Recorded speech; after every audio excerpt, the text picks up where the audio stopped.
suddenly I get splashed with something and it's warm, and I go, beer is not warm, you know. So I walk off to you. I go, dude, I think I just got doused with a cup of piss. And I remember you're very calm. You go, okay, well, just here's a towel. You towel me off and kind of clean me up. And you're like, I'll deal with it tomorrow. Just get out there and finish it up. So you get out and it's like, put on the game face and rock, right?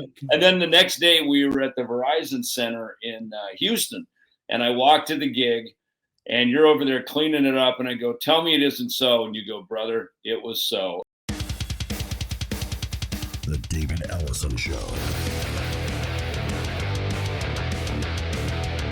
Featuring Grammy Award winner David Ellefson and respected metal journalist Joshua Toomey. Presented by EllefsonEmporium.com. Here's David and Joshua. All right, well, cool. Well, Fred, look, we'll kick it off. Welcome to the David Ellefson Show. Hey.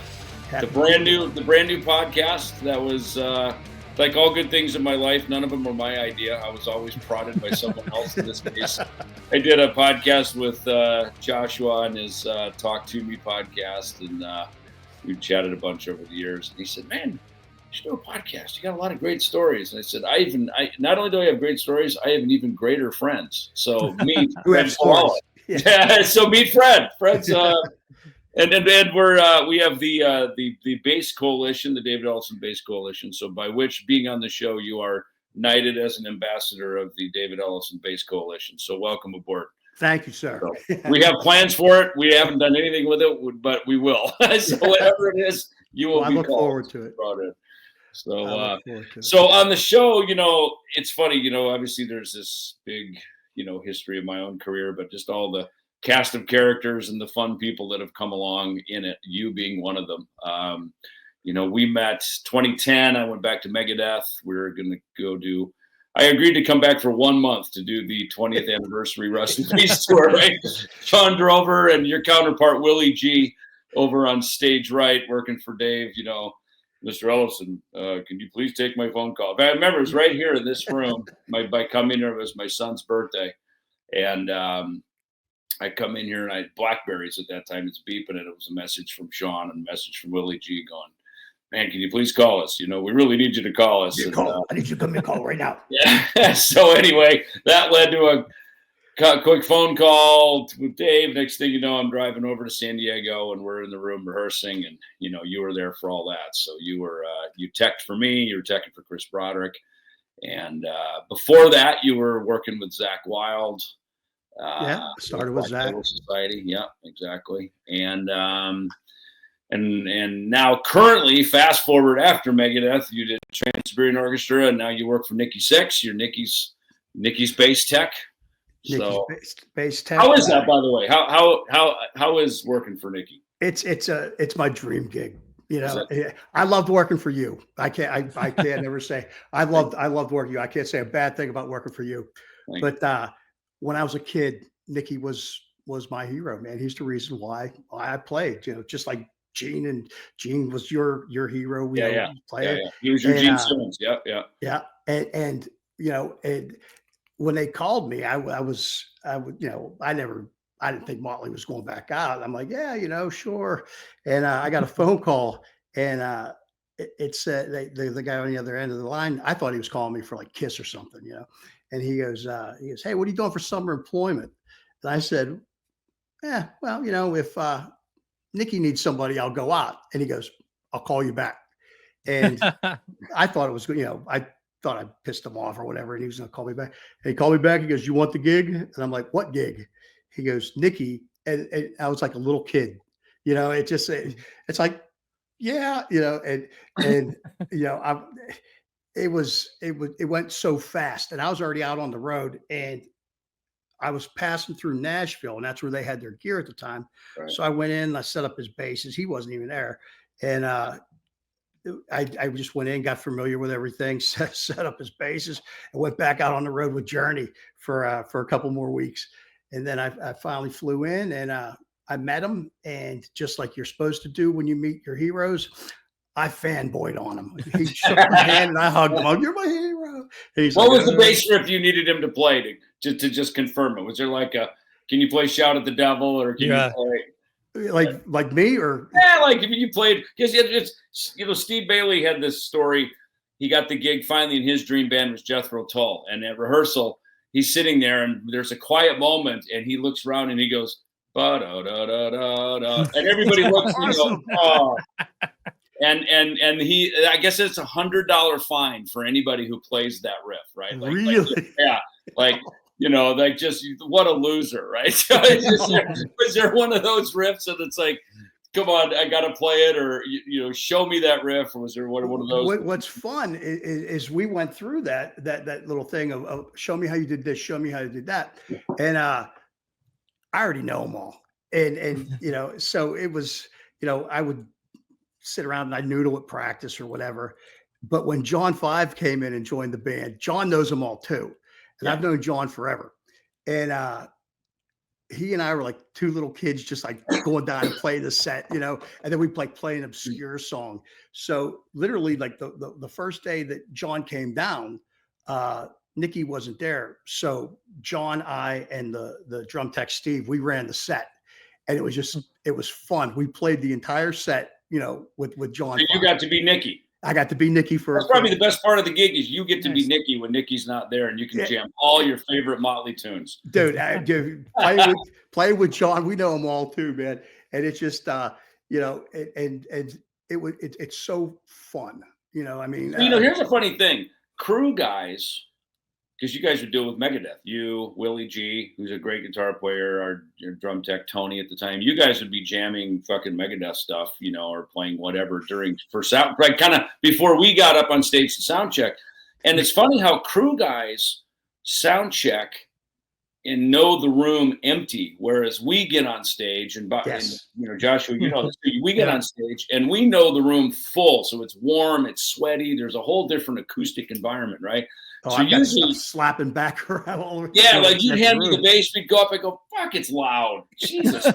You know what I mean? Because it's cold and there's no warmth to it, and every time I'd have you change stuff, then we'd get on stage and go, what, fucking turn it back up. You know what I mean? I'd like, okay, get it. And so you kind of learn, trust the crew. They know a different room than the ones we know when we get on stage. I'll never steer you wrong. That's what I always tell everybody. I know. I'll never steer you wrong, man. Hey, so speaking of this, so you got to have there's a couple of things I want to talk about. First of all, I remember you told me when you got I think we called or talked or something. I said, "What are you up to?" And you go, "Dude, I'm working for Motley Crue." I said, because we always have this joke about falling upward, which only in the music business you can fall up, right? You quit a gig, you lose a gig. Next thing you know, you've got a better gig, right? Yes. Falling upward. And you told me, you said, David, I've quit the music business 2 or 3 times, and every time I quit, I get a better gig. And I think you said you quit. You said, that's it. I'm done. I'm going to be home. I'm going to do my union gigs because you're also an actor. You also work in the film business. Yeah. In fact, my son and I would sit here and we'd watch. You're from Pittsburgh, right? So we'd watch the Penguins games, and Roman would be texting with you, and he'd go, "Yeah, Fred's running the spotlight tonight." I work for the Penguins. You know this because I'm texting with him right now. So you're up in the rafters of the arena running the spotlight. So what is that whole side? Because that obviously, I want to get into a movie that we were both a part of. But you've got, aside from playing bass and doing all that, you've got this whole other film side of your life. Oh yeah, I come home and it's fun being me, because I'll come in and if I get tired of touring, I have a job back home that still, I work in the theater, I work for the symphony. Tomorrow I should start working for the ballet, for a week, and whatever comes in or out, and that's just being a local stagehand. I work for the Penguins, and I'll do that, and awesome. It's you're like a music business mutual fund. When one is up, the other's down. Exactly. And on top of that, I make movies too. So, I'm a grip, I'm an electrician. I started as a grip.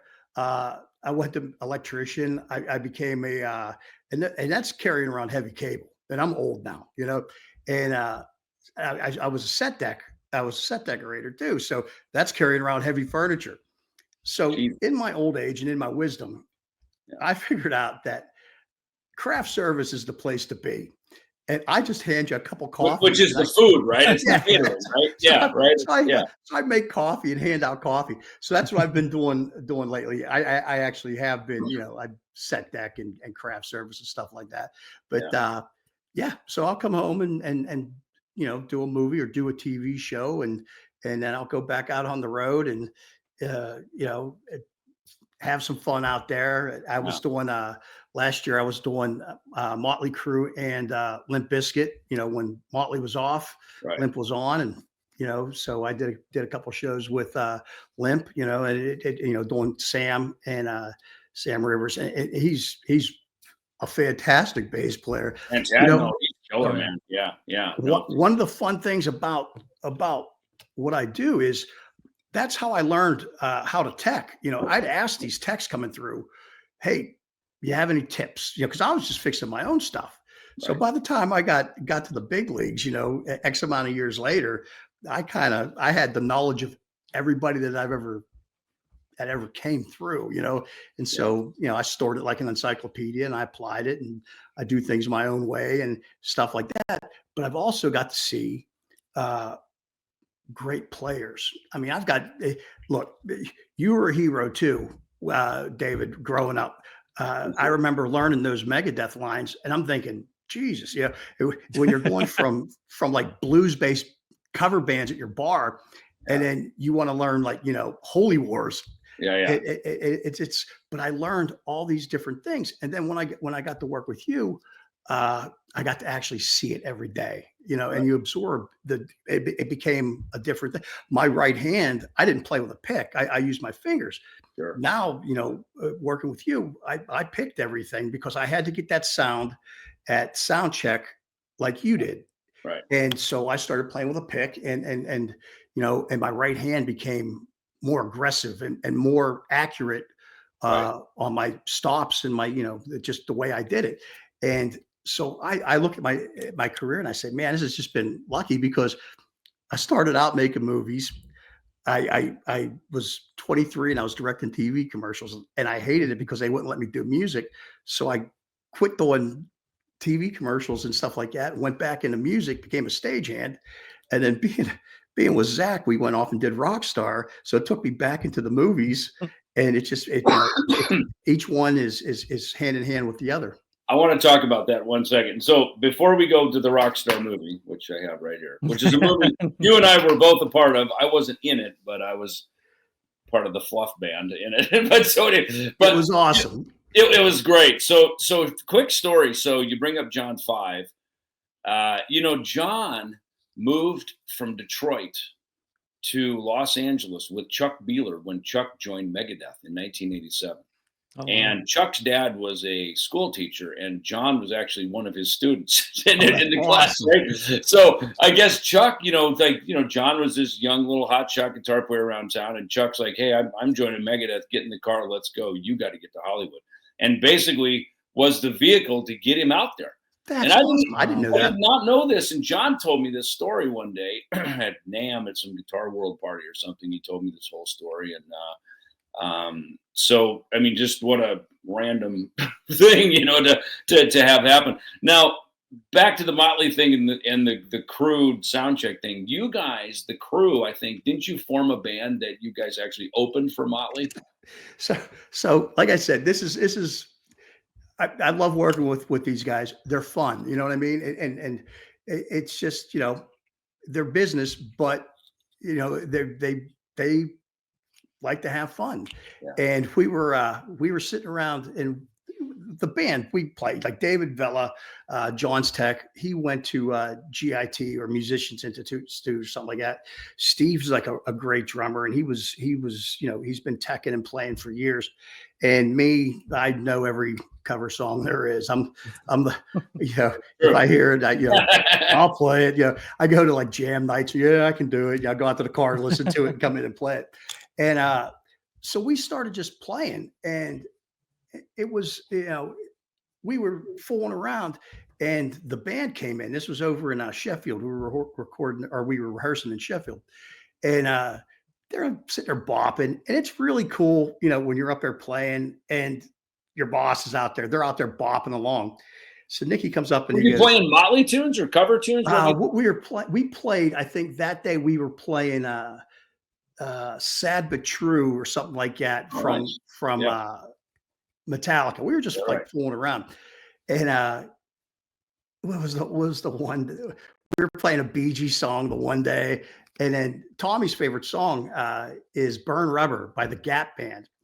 So they came in the next day. So we were playing, Bee Gees. We're playing, Metallica. Cool pitch and bass lines too, by the way. Yeah, and that's it was just fun stuff. So we started learning the Burn Rubber, and they're standing there, wow, and they loved it. Nikki goes, "Hey man, learn some songs, get some songs together. You're going to open up for us." I'm like, "Oh yeah, all right, cool, man." Yeah, because we didn't know that there was a secret show yet, or a club show. And he goes, "Learn some songs." I'm like, "Yeah, cool." And a couple of days goes by, and he goes, "Hey, did you guys pick any songs?" And it's like, yeah, nah, man. He goes, "No, I'm serious. Learn some songs. You got a month. Learn some songs."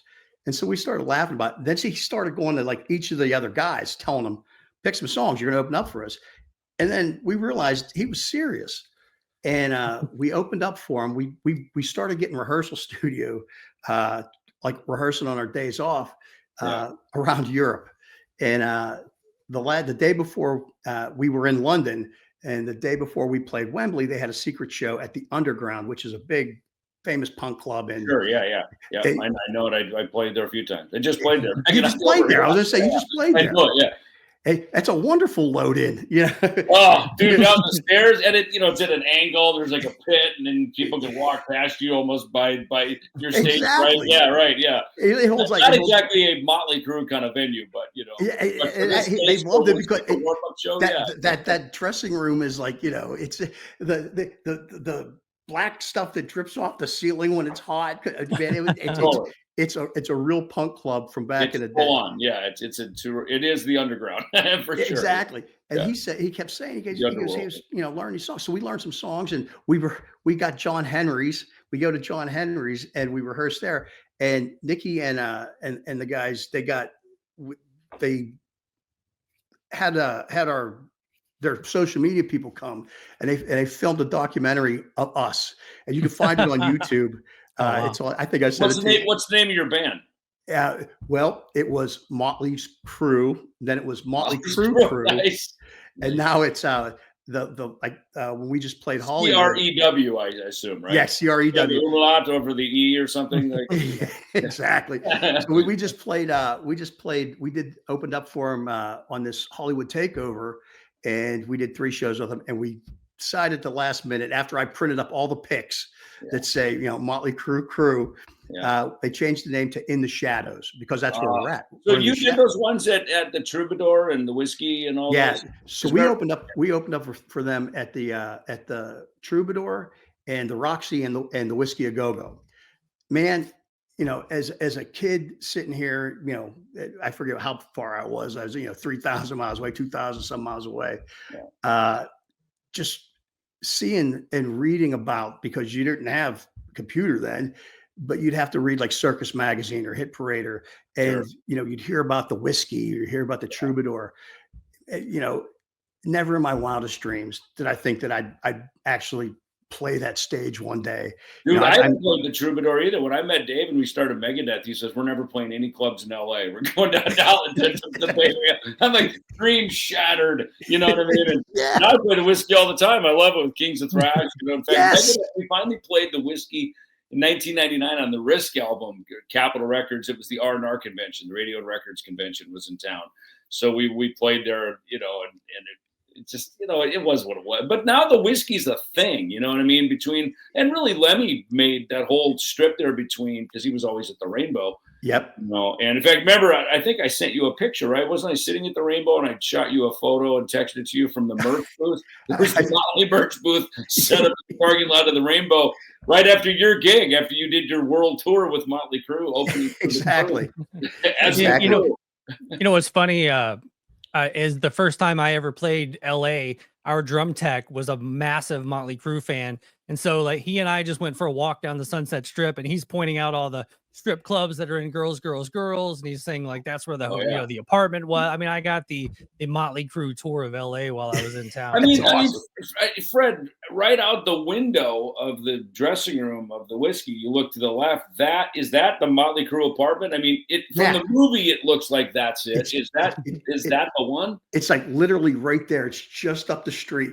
Yeah, if you're looking to the east, to the kind of just up the hill, like to the north, it's like literally right there. Yeah, right? it's like 4 houses up or four buildings. That's the one you saw, Joshua. It's the same one. Yeah, the whole thing, man. And what's funny is I'm not the biggest Motley fan, but Nikki looks so cool. That's why I have a Thunderbird. Like I was like, I got a show coming up, and I think, by the way, there it is. I think it was like a GHS Boomer ad in at Metal Edge magazine like every month, and there's sparks going off around Nikki, and I'm like, man, that is the coolest bass I've ever seen in my life. So I had to get one. And now you guys do Schecter, right? Isn't that what you do? He has a Schecter, and it is shaped. Oh, this is one he gave me, but it's a Thunderbird shape. And he gave me this. This is the bass that I played in the underground, and he sent it to me. So wait a minute. So, you and I, we did the SIT strings thing, right? And then I saw last year at NAMM, they rolled out Nikki's strings, right? So you brought that over to him. Yeah, that's cool. Yeah, we went up. I'll tell you what, he was using a different brand, and I told him, I said, look, try these. Yeah. And we went over to SIT, and they haven't let us out. They just say, same with you. We get the same. They're great. The strings last. They sound awesome. I can't say enough good things about those. It was what was it, a year or two ago? Motley's at Louder Than Life here in Louisville. I'm in the Louisville area, and I'm like Jose Mangan standing backstage or standing in the press area. He's like, dude, I'm rolling out this brand of weed. So he like pulls it out, and like we just kind of pass it back and forth for a second. Then we walk over to see Motley Crue. We had a time of our lives watching Motley Crue, like just killing up there at Louder Than Life. It was an amazing show. Yeah. And it's fun. Those guys still have fun doing it. And I love Mick. He's always, going to be Motley Crue, but with John, they bring John kicked some new youth, he brought some youth to them. And they're out there, they're smiling, they're laughing, they're running around, they're joking on stage, they're having a good time. And that's what music's about, man. That's, I told somebody at one time, I said, isn't that why we got in this business because it was fun, Was it playing music, instead of working music, I mean, like sometimes it's a job, whatever, but what's funny about talking about what we're saying on that note, it was funny. Speaking of the movie Rockstar, is I was leaving for tour in like 2001, and my girlfriend and I at the time were like, hey, let's watch a movie, movie night before you go on tour. And I was like, hey, I want to check out this movie Rockstar. And the whole time, they're just banging chicks and groupies and everything else. And I'm sitting there having to I'm telling my girlfriend at the time, I'm like, oh, that's not how it is anymore. That was the 80s, like people aren't like that anymore, like just trying to get out of it, man. It was fun. Yeah, guilty. So, it's funny. I went to go see that. I saw it the day before 9/11. Yeah. We had a day off, Megadeth Run Tour. We had a day off in Seattle. And I wanted to see it. So I went and saw it. Now we were, I say, the fluff band, because the thing was set. So Fred, you were there. You were working for Zach, right, at that time? Yes. So you were teching for Zach Wild. He's obviously part of the movie band. And it was at the Sports Arena, downtown LA. And I remember we were flown in to play there, and then advertised on the radio, hey, come see Megadeth at the Sports Arena this afternoon at 3 p.m. or whatever. It was I guess, did you guys have bands or people come in to play to keep the interest, to keep people coming to, because essentially that was the movie set, was Rockstars on a big stage, right?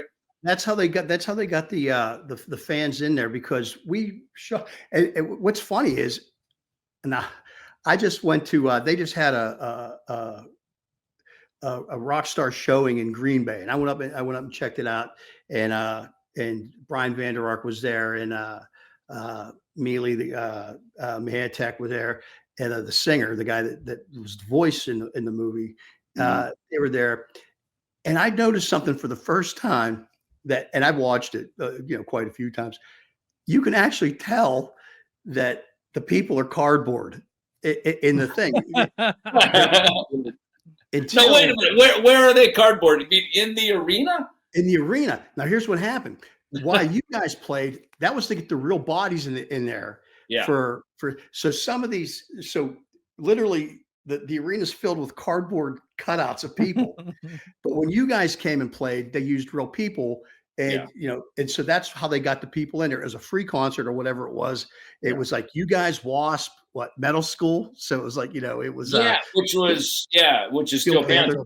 Yeah. So that was 2000, I think, right? Because Petrelli was Petrelli Grass. So I remember we flew from New York, Bob Ciappardi, who also, was a marketing guy for, did metal marketing and stuff for labels. He's the one that I think hooked that up for us. And, we were kind of coming out of the Risk going into World Needs a Hero era, you know what I mean?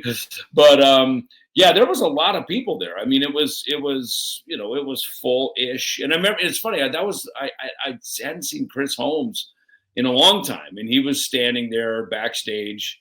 And it's great to see him now because he's kind of had a whole restart of his career and everything. But I hadn't seen him in a long time. So Wasp played that day too. Wasp played.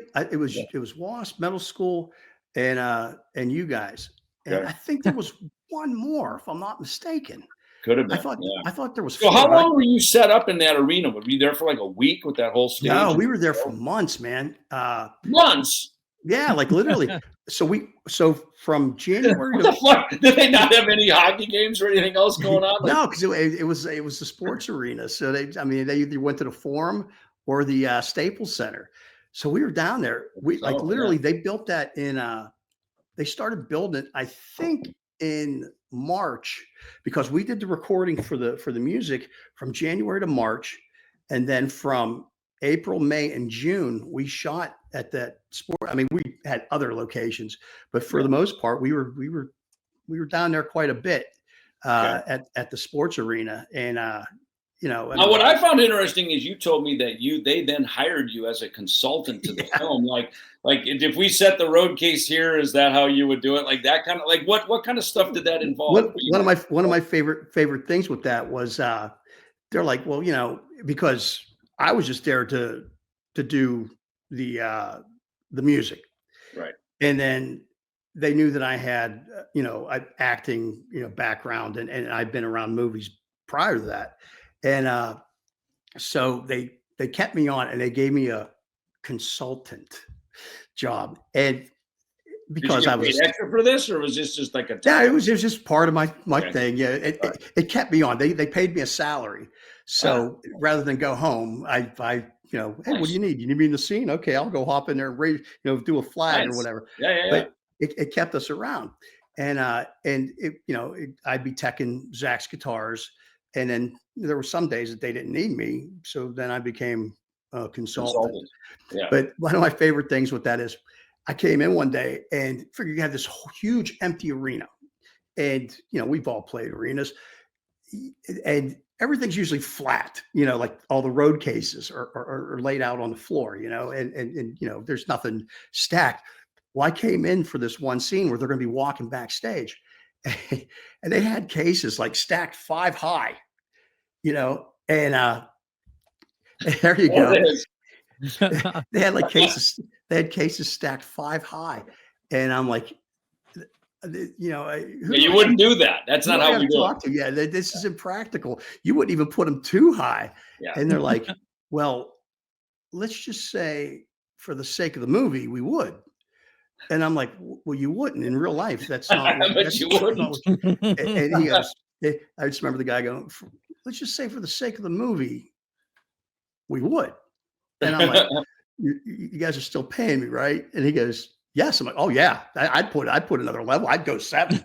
I'd stack it to the roof.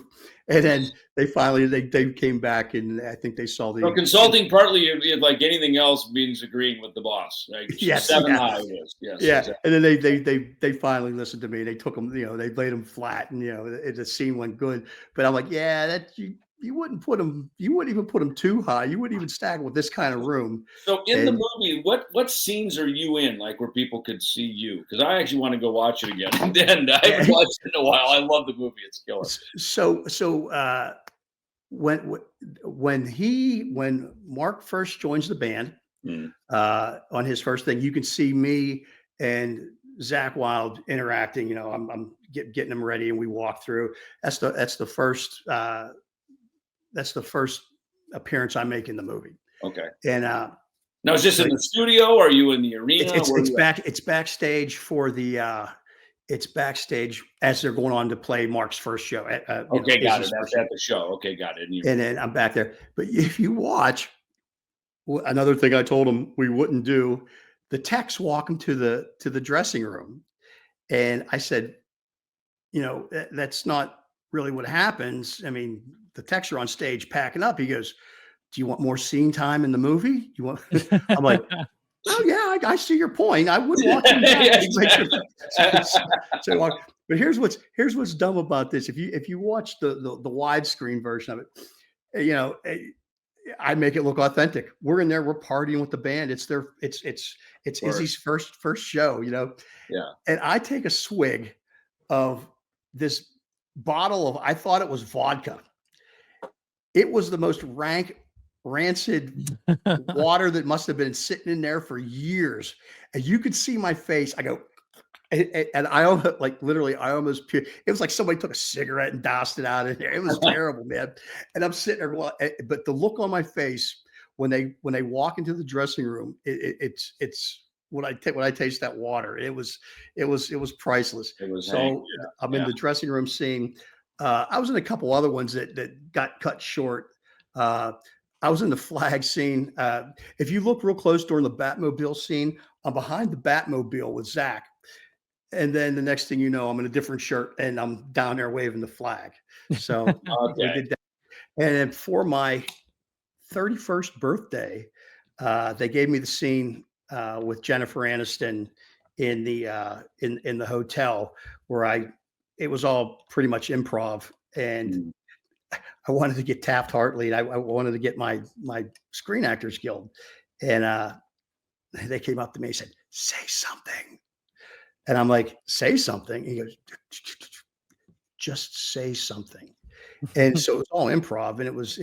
So she asked what the pass was for, the P on the pass, and it's pimp and other things, and I said personal, and I had this thing with Jen Aniston. She'd be like, "Oh, I went to this coffee shop the other day." I'm like, "Oh, like on Friends?" She's like, "No, not like on Friends." And she's like, "Oh, my friend's got this cutest little apartment." I'm like, "Oh, was Ross there?" And she said, "No," so she like that, and so everything was like on Friends.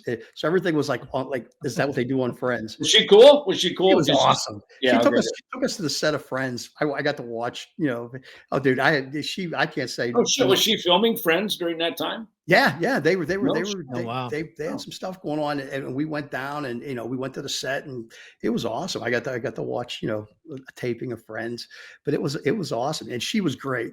And so we're sitting there, and so she goes, what's the P for? Pimp, pass, blah blah blah. And I looked at her and I said, personal. She is personal. I said, personal friends, and that's the line that stuck. And then. And that got your Screen Actor Guild card? Yeah, I got me my Screen Actors Guild card. Now I had an after card. I just didn't, and they combined. Yeah. I've been acting since '79, since I was a little kid, and I got my after card in '79 because I did a lot of TV commercials, and then I had gotten 2 or 3 SAG credits from acting in other films. But you need to have like 3 of them, and that was my. So that was the one. So were you involved in the prank on Mark when they hit up Good Vibrations on the playback that they show in the credits? That's kind of the outtake. And I was unfortunately, I just walked out of the door when it happened, and I walked back in just at the end of it. But it was Have you funny. seen that, David? Those were You the know what I'm stunt talking guys about? that did that. I don't know which part you're talking about. What is it? It's in the credit scene, but they do an outtake of they were going to play back the Steel Dragon song, but instead they play a Marky Mark. Oh, that's right. They do kind of like the bloopers thing. Yeah, Right? The stuntmen were out there dancing. Okay. Hey, now you actually knew Mark Wahlberg, or you have known him, right? From before, from growing up in this. No, you know him from somewhere, right? I just knew him from the movie. Okay. But I had met his brother a few times. I'd met Donnie a few times. The New Kids on the Block, Donnie. Yeah, but I'd never, and I'll tell you what, that guy's a class act too. Stand-up guy, takes care of everything. He's very thoughtful. He fantastic. Cool. He's, well, I think maybe what I had told you, I knew people that knew him growing up, and that was my first time actually meeting him. But I didn't know if you were part of like the entourage or something. No. What's funny, man, is we were out one day and he was sitting there talking about, he goes, about the people that, hang around, or, that he works with, that he's associated. He goes, one of these days, I'm going to write a story about this. And it became Entourage. We were, Nice. So, the cousins and the friends and the stuff like that. And it ended up being Entourage. So it was pretty cool.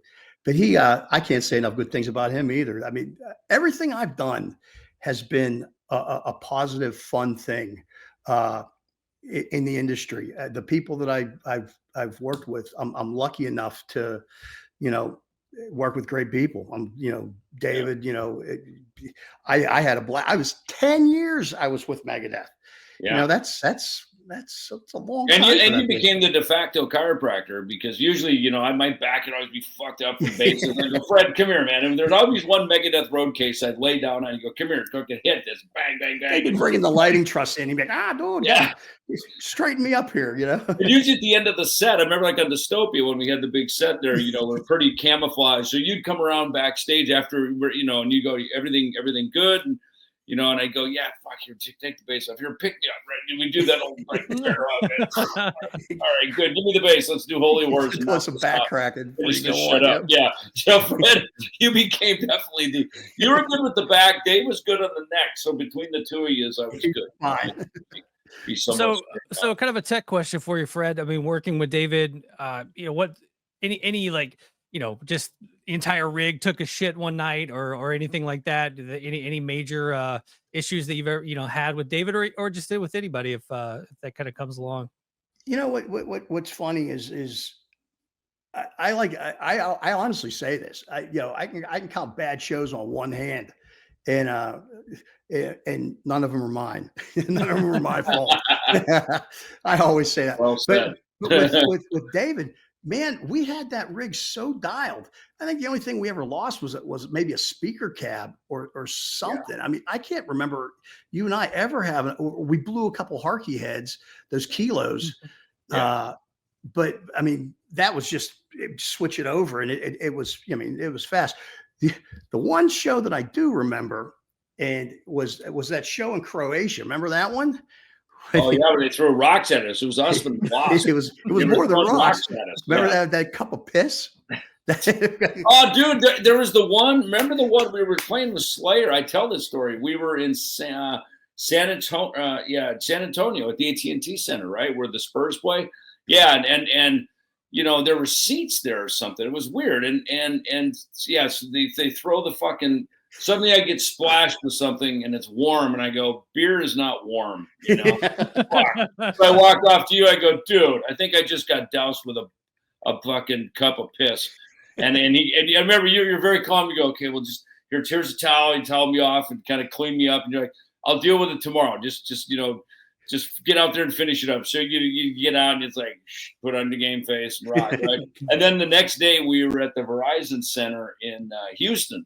And I walked to the gig, and you're over there cleaning it up. And I go, tell me it isn't so. And you go, brother, it was so. And it was fucking pissed. You're cleaning it out of the fucking out of the pickups. Yeah, right. The strings, the strap. I'm just like, God damn it. Really? That's why I told you. I said, I got your P bass done. You go, I don't have a P bass. I'm like, you do now. Yeah, exactly. Yeah, a literal P bass. Yeah, that was a good one. The doused in piss story. Yeah, that was doused in piss. Yeah. The rocks in Croatia because yeah, they, the Big Four shows were great, weren't they? I remember when awesome. we did the Sofia one that because I always wanted to film that down there, and I'd never been to Bulgaria. I was actually just there again, back in November. I hadn't ever been there until we did the Big Four show, and I remember that storm was coming in, but just judging by the time, I think it's even in the DVD. I'm going, I think it's going to hit Squire, And then sure enough, we go out, start with Holy Wars or whatever, and bang, the heavens unfold, and it comes First out. Note. I remember Broderick was over there, under the roof, because they build it's like a building. There was like an eaves trough and water just gushing down, and he's standing over there soloing. I'm like, you should move back, Chris. Like it's pouring buckets of rain right on your head, man. But dude. Which would have been your problem to fix, right? Because it's still wet, Yeah. So what's great about that is the first note you see on the DVD. If you watch it, you see the first raindrop fall. And he goes like, "Here we go," and you just see, bang, and you got the scowl, and then you've been great. We've been Megadeth, and it stops raining. It was. It's raining here. The thunder just hit close to the house. Let there be rain. Well, dude, this was freaking awesome, man. Thanks for joining us and being on here. We're just kicking this off. And I just, to me, if I'm going in, I'm bringing my friends with me. And you've been a great friend to me and an amazing tack. And I love catching up and hearing your stories. My takeaway is, if you want to have the career Fred has, just quit every once in a while and more great shit comes your way. So, it's funny you say that, David, but every time I think about quitting even podcasting, I'll tell my wife, I'm like, all right, I'm going to, at the end of this month, let's just wrap it up, blah, blah, blah. And then I'll get an email like, hey, do you want to talk to Carrie King? And I'm like, yeah, God damn it. That's how they get back in there. I was done. I mean, I say this all the time. I do a podcast as well. And I sit there and I'll say it on the air. I am done. I'm done. And then I'll get a phone call. And then I'll get another phone call. Okay, I'm done this time. I'm really done this time. Then I get another phone call. And each one is always better than the last. And, I literally said, I was out with TSO, and man, that's just a brutal, you're doing 100 hours in 5 days, let's talk about a Trans-Siberian Orchestra, right? Because you're doing 8 a week, right? 8 shows a week, 8 or 9, yeah. So so it's a long week. I actually had to go to the hospital on one of them. I got, and the doctor said to me, she goes, "What are your hours like?" And I said, "Well, I do 100 hours a week." I said, "I just got done doing 100 hours." She goes, "You do 100 hours in 7 days?" I said, "No, I do 100 hours in 5. I said, "I go to bed at 1 and I get up at 5 in the morning." I said, Tuesday or Wednesday through Sunday.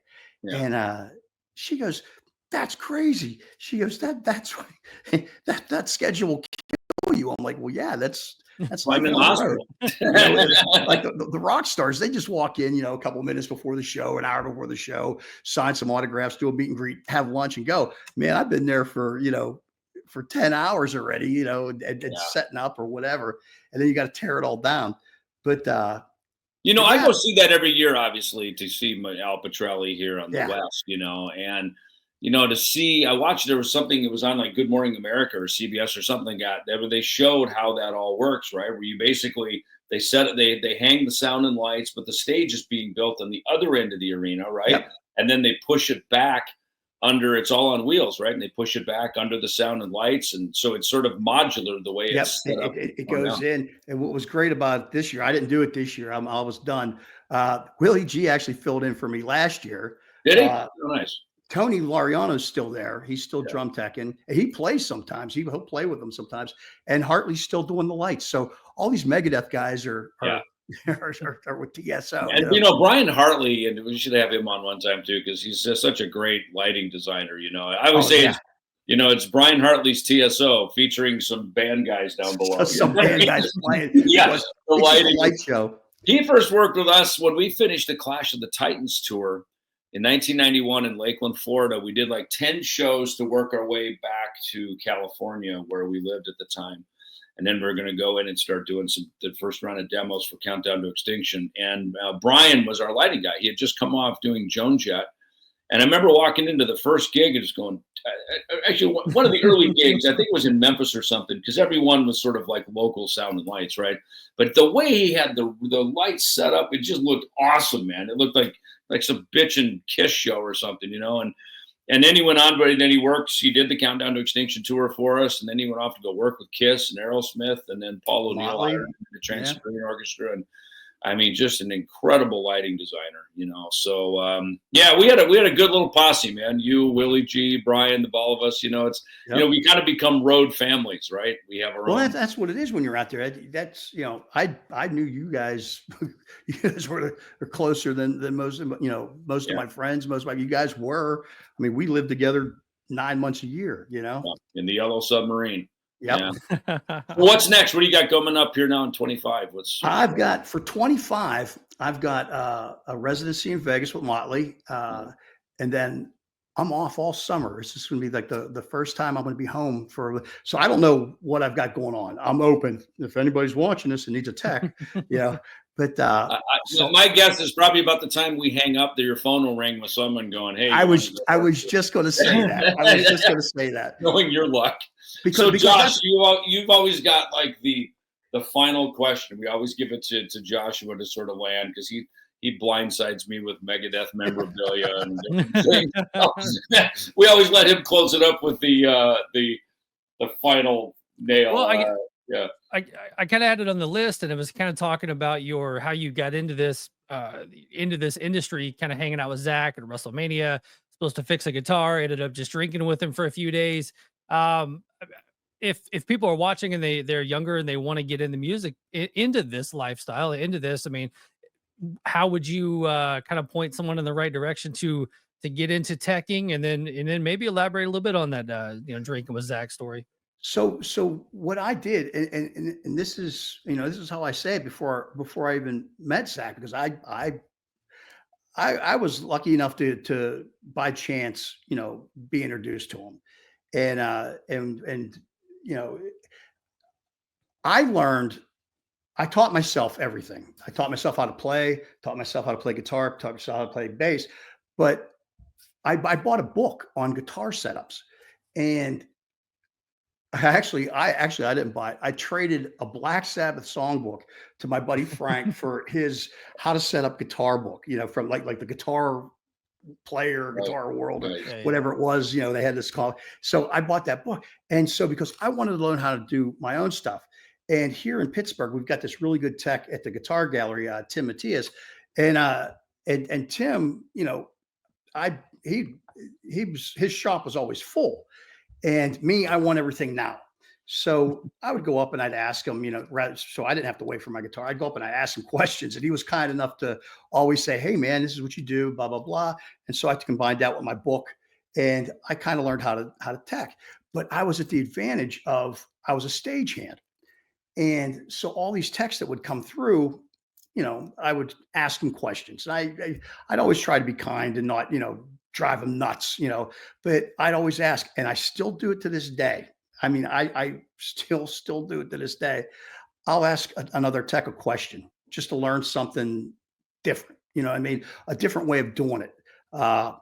And that's what I would do to these guys. I had, like I said, the best guys in the world. I mean, you know, I've talked to, you know, Aidan Mullen, you know, at the beginning. I'm trying to think of, Rudy Lyron was mix tech back in the day. And I remember standing there as a kid, you know, hey, can I get some picks? Can I get some picks? He gave me some picks, you know, and I still do it to the kids today. I hand them out, but I asked them questions, you know, this, that, and the other thing.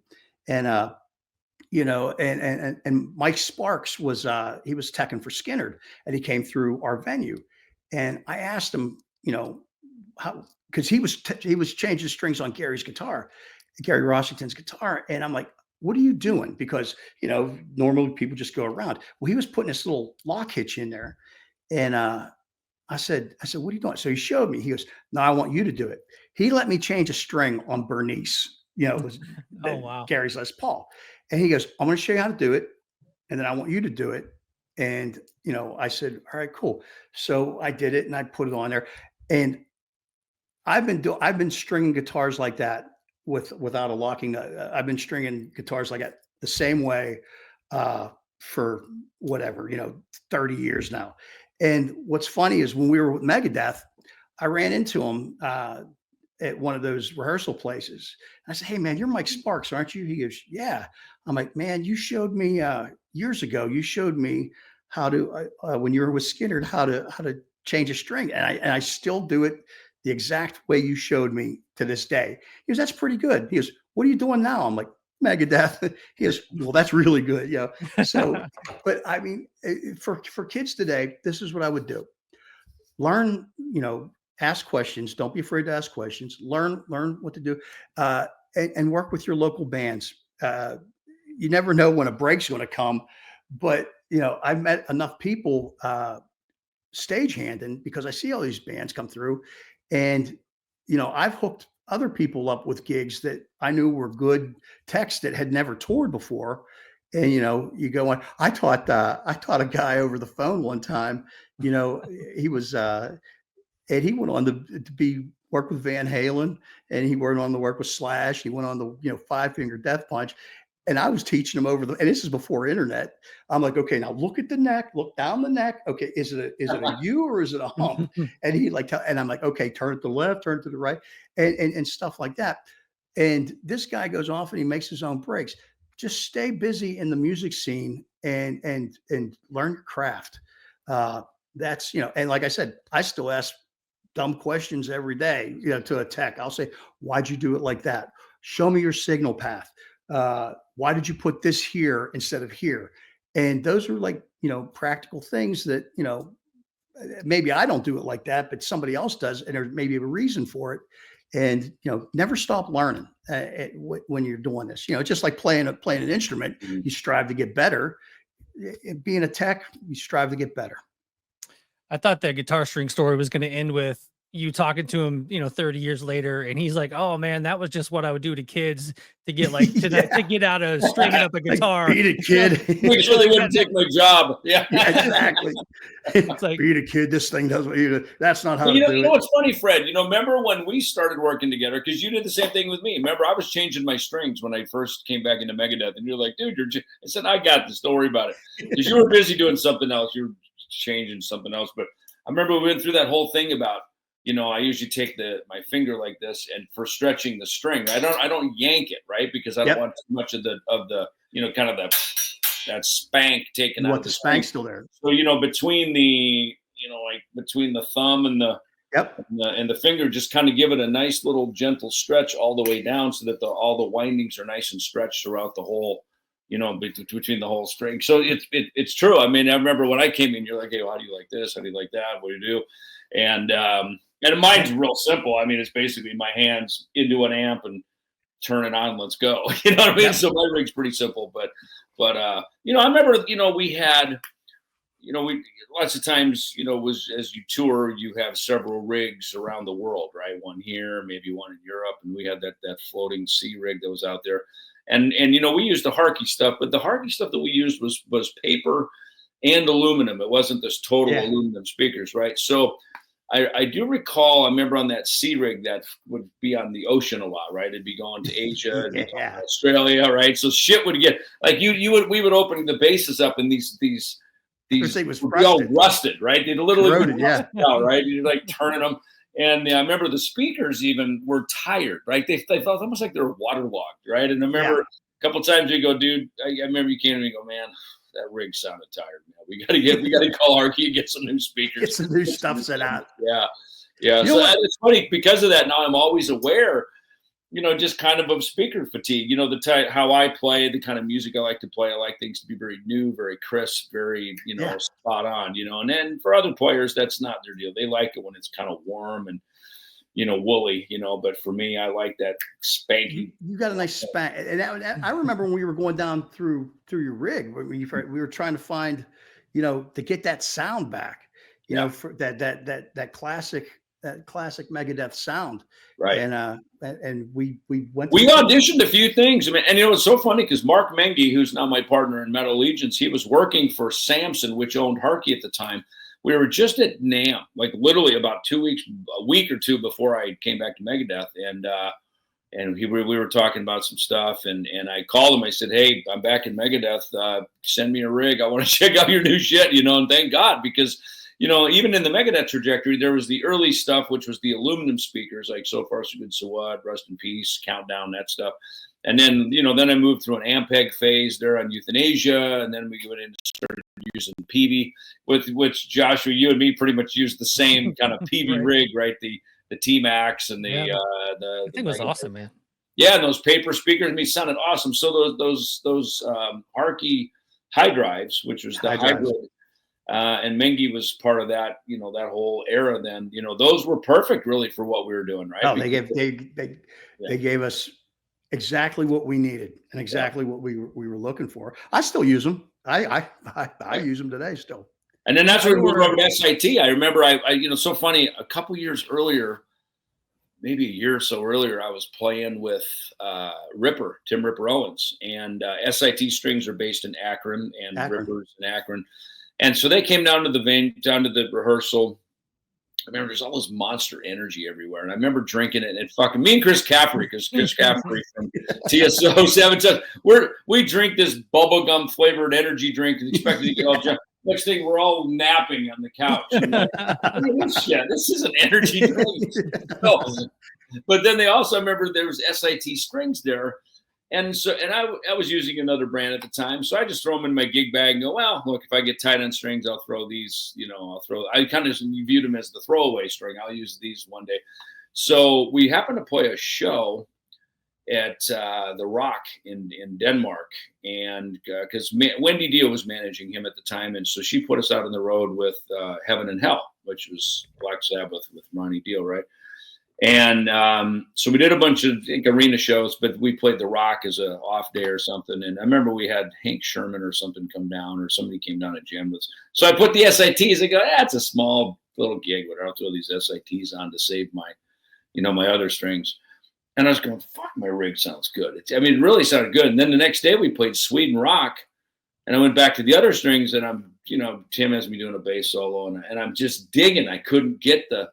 And I remember standing there looking out at Sweden Rock, going, and it hits me going, those other strings sounded awesome. And like, here I am with something I've been using for 20 years, and I'm just dying out here, just digging. And it's not, I'm seeing Wendy standing over there. I'm like, and so I remembered that moment, because you and I, when we started kind of going through the rig, to go out, we had about a month of rehearsals before we went out and kicked off that Rust in Peace tour.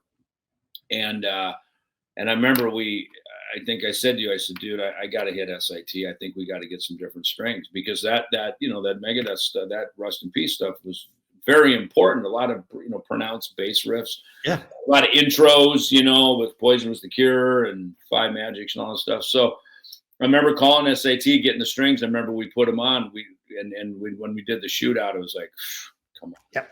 Just not even. The punch was just there, It was the perfect combination of everything. Yeah. Yeah. So that was fun to do basically the rig shootout, all the time. Yeah. Yeah.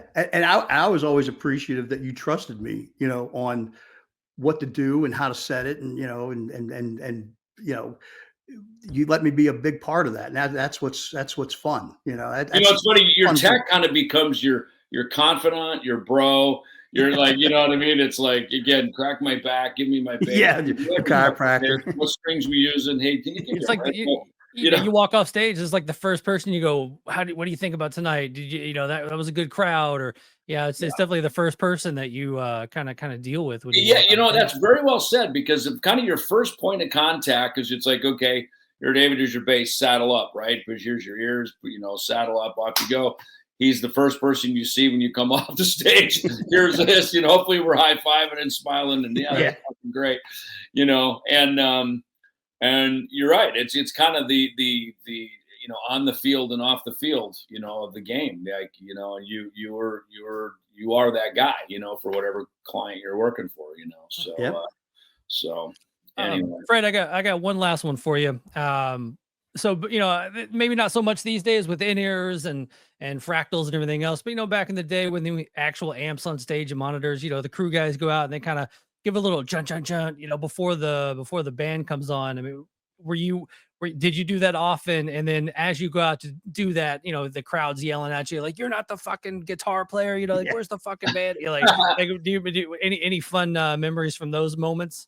I play the same thing all the time, and I've done it for years. I play King of the Hill on bass, and I play if I'm guitar teching, checking a guitar, I'm playing Spinal Tap. Tonight We're Going to Rock It. And I remember one day Mustaine comes out and he goes, "Wow, stop playing Tonight We're Going to Rock It." He goes, "I hate that song." So he was all mad because we just played it all the more, like everybody started playing. But I always play King of the Hill. And we were somewhere in Europe, and I didn't play King of the Hill. I forget what I played. I played something stupid or whatever, just because you never want to play like the band you're working for song. So I played like something stupid. And guy goes, "Where's King of the Hill?" They're like yelling it. So you have fans out there, yeah. I think I played like Jungle Boogie or something like that. Right. Like, no, King of the Hill. You got to play King of the Hill. So, it's funny. I do recall. Remember, we played a castle in Estonia. Yeah. And it was almost kind of still daylight out. I remember we had to kind of get from into the venue and around without being seen. That's kind of the thing, right? Is, bang, the peers, right? And I remember we go out, and I remember very clearly during In My Darkest Hour, for some reason, my bass, I don't know why we did this, but it was in like E flat, and the band always tuned to standard, right? And for some reason, and I don't know why. I don't know if we were experimenting with it backstage, and it might have been something backstage, recording something backstage. Something, yeah, and it was, or maybe we were learning a song that was in Euthanasia or something that was in E flat, and I remember we didn't retune it. And that was probably my fault. I was like, just bring that bass up, throw it in the rack, and then we hand it to me, and I'm out there playing, and the band's da da da da da, and I'm like da da da da da. I'm like, one of these it's a half step off. And it hits me in that moment. I'm out of tune. I can transpose for a minute to like get by. I can play like up in F just to kind of like fake my way through it. But pretty soon, it starts. You have to really start thinking. Yeah, I was like, that's what you just like. What, fucking like parachute pull. I'm out. Fred, help. Yeah. So here's before. I'm gonna show you some of my favorite products real quick before I go. All right. One of these little babies to change tunings. Dude, do they work? Because I've never used one of those with bass. Do they work? I do. I drop them. I started doing this. The guy in Falling in Reverse had one, and I would just hit it, and he's playing in standard. You just, if they're changing the. So my thing with those is, did they, because obviously I play fast music, right? So did they track? Can they keep up with if you're only a half step down or a whole step down? Yeah, it tracks. I mean, it's quick. So I use those. The best DI box you can ever find. Oh, aren't they great? Oh my God. Yeah. I bought 2 of them. In fact, I need to get one of those for one of my rigs. Mengi's got one with Metal Allegiance, and they're fucking great. Yeah, man. It's when I went back with, I used one with Mike Inez back in the day. And when I went with Nikki, they told me he had one, but it wasn't in the rig. Yeah. So I went out and I bought 2 of them. I bought them for myself, but when I plugged it back in, he goes, "That's what my rig sound." He goes, "What'd you do?" And there's a combination of that. For him, I used an 810 and a 215, and but you put all that with your ears, and you get the throw of the cabinet. So it's a combination of both, right? Even with Motley, you guys all ears, or do you have cabinets? I mean, I don't know. We're ears, and he has one cab on stage just in case. And I always, I got, you can't take a cab, no space. I'm like, you got a whole stage set. Yes, I'm taking a cab. And I took a cab, and one day his ears went out. and I just cranked the cab so he could hear it. Yeah. And then he started putting through the front wedges. So yeah, we have ears and a cab that it's not mic'd, but it's just for something if you hear on stage. Kind of kicks your pants a little bit. And I hate going on stage without any cab, even though, like you say, these big stages, you can't even hear the amp behind the rig, or if it's buried into a set card somewhere, you can't really hear it anyway. But there is a tone about a cabinet that I don't know. I'm just haven't grown up with it like the three of us have. I don't know if I can to just do the in-ear thing. To me, it was. I remember when we got on in-ears in 1994 on the Euthanasia tour with Ultimate Ears. Us and Aerosmith, a couple of bands got on them right away. Which, by the way, I went to the ENT and he told me that my hearing is immaculate. He said, not only is it great for a guy my age, but for a guy who's been playing rock and roll my whole life, he goes, I can't even believe it. It's like I get people that have never played a note, never go to concerts, their hearing is not nearly as good as yours. So I'm like, win. So in-ears have saved me for that part. I had Zach on the podcast maybe 6 months or so ago when we were talking about the first the Pantera Metallica at the MetLife Stadium. That's like his home turf, all this other stuff. He said first song, his in-ears go out. There's no cabinets on stage, no monitor on stage. So he's playing along to the PA speakers out in the out in the house. I was just like, he's like, yeah, it's a delay for sure. And that's when you realize how slow sound moves. It's unbelievable, right? It's in fact, I remember when seeing Metallica with Ozzy, we were being courted by Michael Alago at Elektra Records for Megadeth to sign to Elektra because he had signed Metallica there. And so we went across to over to Jersey to see them. And I remember at the end of the last song Metallica played, I think it was Damage Inc. or something. And every time Lars hit the snare, by the time the sound got to my ears, his stick was up in the air. Back up. Like, hook up. You're like, and you just realize that's the minute I realized, okay, total speed metal, thrash metal does not work in arenas because it's just this clusterfuck of sound moving everywhere. It's bounced off of everything. Yeah. Better outside. So, well, cool. Hey, with your rig, you still got all your Spectres? Because I remember you had this killer. I do have my Spectres. This is my baby. This has become number one. That's a 5. That's a 5. Now is that a USA or is that a Czech or what is it? Yeah, it's a USA. And then look at this one. Oh, I bought this one too. Whoop. That's a 5. That's nice. But it's a fretless. Oh. And that's a Spectre. It's a Spectre, yeah. So it's interesting. Wow, look at that. Yeah. So with the single coil up in the front, that was kind of like a Warwick thing, right? Yeah. It's got the single jazz, and then it's got the big soap bar like we had. And I'll tell you what, this thing sounds so warm. Yeah. It's great, man. I use that a lot. Now I play all kinds of stuff. Like I said, I go do these jam nights. I started playing like with this rockabilly band, and that's what I use. What did you play when you were in Motley Crue? Like CREW? In Motley Crue, we opened with "Hit Me With Your Best Shot." Well, what bass did you play? I used one of Nikki's. Nikki's. Got it. Okay. And so you were like a tribute Crue band. You had played the same guitars. Exactly. Yeah. David played John's stuff. Well, this way I knew that the gear worked. Yeah. So that's how I look. Did you have to change strings in between sets, or you were? No. I'm not that rough on them. Hey, Josh, do you have a Spectre in your arsenal? I have a Schecter. You have a Schecter, but not a Spectre. Fred's got a Schecter and a Spectre. Nice. I had about. I think last count I had like my Schecter that I bought, and it's mainly because it reminded me of like something Gene Simmons would have played. Yeah, look at that.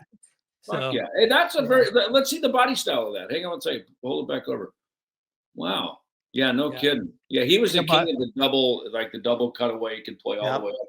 And those were, Gene's were Spectres back in the day too, right? He went through a phase where he played Spectres. Destroyer and Kiss Alive 2 and all that's right. Those basses were all, I think, made by Stu Spector, right? Yeah, and those are great. Those old ones, and then he did the Brooklyn ones, and I have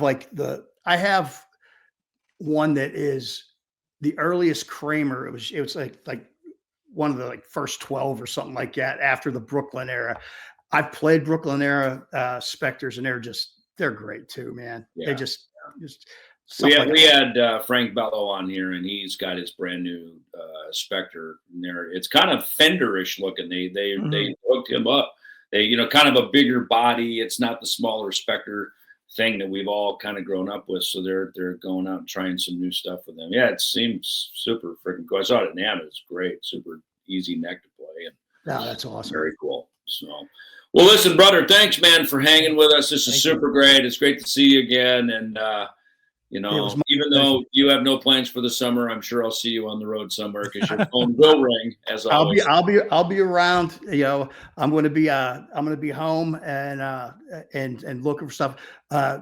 I've got, like I said, I stay home, be a stagehand, sleep in my own bed, make good money, get to see AC/DC this year. Pearl Jam's coming through. So, yeah. You caught up on some concerts you haven't been able to see because you've been out doing concerts all the time. Because I'm always out on tour. Yeah. It's fun to, when you got a season, you're off the road, to actually go see your friends play or working, and just to kind of go be a fan and see shows again. Exactly. It's fun. Exactly. Yeah. Especially when it's a band like, the AC/DC, Judas Priest, somebody we grew up with.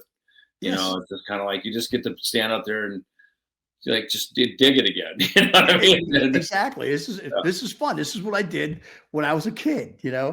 Exactly. So. Yeah. All right. Well, listen. Anything else, Josh? You good, man?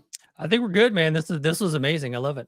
Super good. All right, brother. Have a good one, Fred. We will. Thank you very much. Thanks, Josh. Thanks, David. Yeah. Guys, take care. See you soon.